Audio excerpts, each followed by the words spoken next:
भी समझाता हूँ आपको और इसकी पॉलिटिक्स भी समझाता हूँ आपको। सबसे पहली बेसिक बात, इन सारे मंत्रियों को और इन सारे एमएलएज को बिजली फ्री मिलती है। इनको जब बिजली फ्री मिलती है तो उसको फ्री भी नहीं बोलते, और जब जनता को, इनको 4-4 हजार यूनिट बिजली फ्री मिलती है महीने की, और मैं जनता को 200 यूनिट फ्री बिजली देता हूं तो इनको सबको तकलीफ होती है। क्यों? अगर इन मंत्रियों को जो फैसिलिटी मिलती है मैं अपनी जनता को देना चाहता हूं तो इनको क्यों तकलीफ होती है? इन सारे मंत्रियों को और एमएलएज और एमपीज का सारा इलाज का खर्चा फ्री है। कोई बीमार हो जाए इनके घर का सारा फ्री है। तो अगर मैंने अपने दिल्ली के लोगों का इलाज फ्री कर दिया तो इनको क्यों तकलीफ होती है?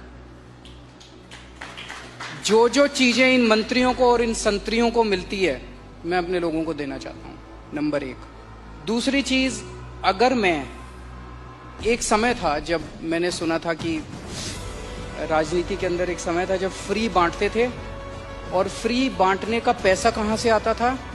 सरकार लोन लेती थी और लोन लेके उस पैसे से फ्री बांटते थे। That is not good economics. अगर मैं, आपके पास जो पैसा है उस पैसे से, उसमें आपके टैक्स नहीं बढ़ा रहा, टैक्स उतना ही है, मैं घाटे में नहीं। आज दिल्ली सरकार पूरे देश में अकेली सरकार है जो फायदे में चल रही है, घाटे में नहीं चल रही। सीएजी की रिपोर्ट है 2019 की, उस रिपोर्ट में लिखा है हमारी सरकार बनने के पहले दिल्ली सरकार घाटे में चलती थी। हमारी सरकार बनने से तब से लेके आज तक दिल्ली सरकार अकेली सरकार है पूरे देश के अंदर जो फायदे में चल रही है। मैं सरकार फायदे में चला रहा हूं, मैं कोई नया टैक्स नहीं लगा रहा, मैं कोई लोन नहीं ले रहा। अगर मैंने करप्शन खत्म करके, पैसा बचा के लोगों को अगर सुविधाएं दे दी तो क्या बुरी बात की? तो दिस इज गुड इकोनॉमिक्स। और तीसरी चीज, पर ये मिरेकल होता कैसे? मैं एक छोटा सा एग्जांपल देता हूं। जैसे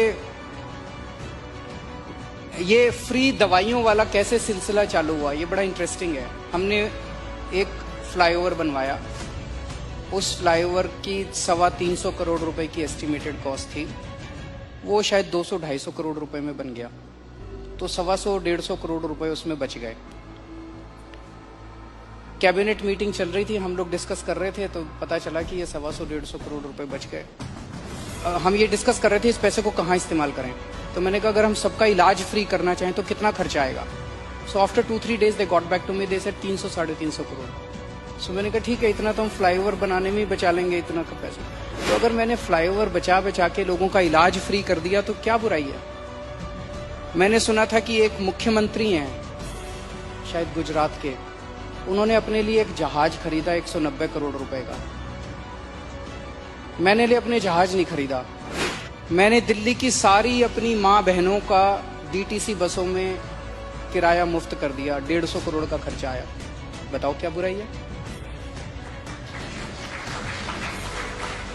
so good politics and good economics, ये कर रहे हैं हम लोग। तो आपके पास ये कौन सा ऐसा फॉर्मूला है जिससे आप फ्री में भी देते हैं फिर भी आपकी सरकार जो है वो घाटे में नहीं फायदे में है? ईमानदारी, सही नियत, बस और कुछ नहीं है। मैं बहुत छोटा हूँ, मेरा एक्सपीरियंस भी बहुत छोटा है, लेकिन मेरा 5-7 साल का सरकार चलाने का एक्सपीरियंस ये कहता है कि किसी भी सरकार में पैसे की कमी नहीं है। मैं ब्लैंकेट स्टेटमेंट दे रहा हूँ, किसी भी राज्य सरकार में और किसी भी केंद्र सरकार में पैसे की कमी नहीं है, नीयत की कमी है।